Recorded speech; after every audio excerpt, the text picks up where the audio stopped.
Welcome to the Daily Plunge. We are looking at Psalm 18, verses 1 through 19. Now, this is a psalm of David.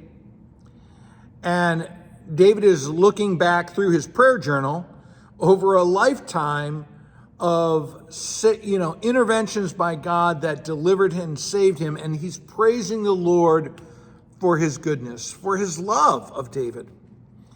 And he starts off saying, I love you, Yahweh, Lord, and he's bursting with affection for his beloved God. And this is a passionate love that the Hebrew points to. And David is compelled to love the one who loves him so dearly. And then David talks about how he cried out to God and God came through. And so he talks about who God is for David, that he's the one who delivers and saves him, that God was his rock. He was the crag. He hid David in a crag, so he was the crag. He's the fortress, the stronghold. And, God, time and again, was the deliverer, the refuge, the shield, the horn. And so that David knew the triumph of God's strength in going through his trials.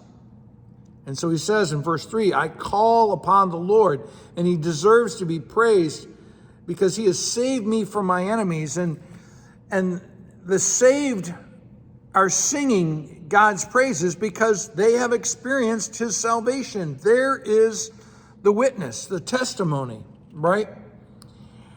And so he says, I was in distress and I called out to the Lord who heard me. I was going through a flood, a torrent of wickedness and ungodly that it says in verse 4, overwhelmed me. But the Hebrews really made me afraid. And the cords and the snares were pulling me down into the abyss, into death.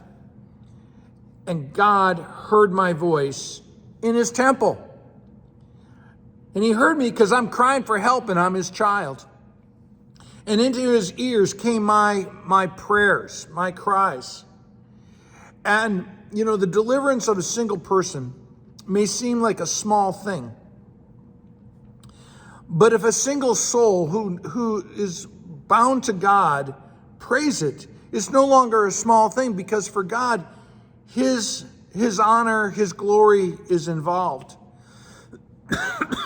And so he says in verse 7, then the earth trembled and shook and quaked because God is coming. God is a consuming fire. He is dark clouds. And we have David paints all these vivid images of smoke and fire to convey God's wrath and judgment.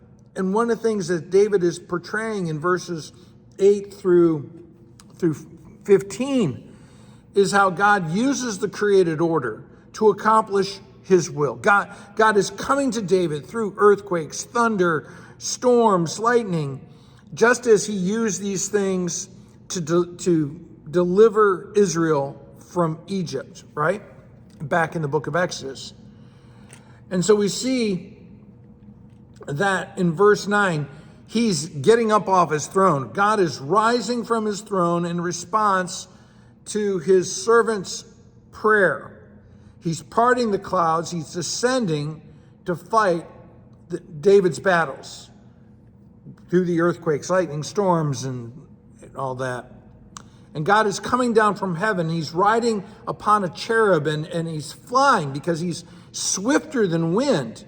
And he comes to my rescue with all speed, as David is saying. And then in verse 13, the Lord thundered from heaven because his voice, his word is shaking the world and at the rebuke of God's word. And so he reached down and pulled me out of the drowning waters. And an enemy too powerful, too strong for me, he rebuked, and he places me in a spacious place, a place of rest and Sabbath. Hey, thanks, friends. Have a blessed day.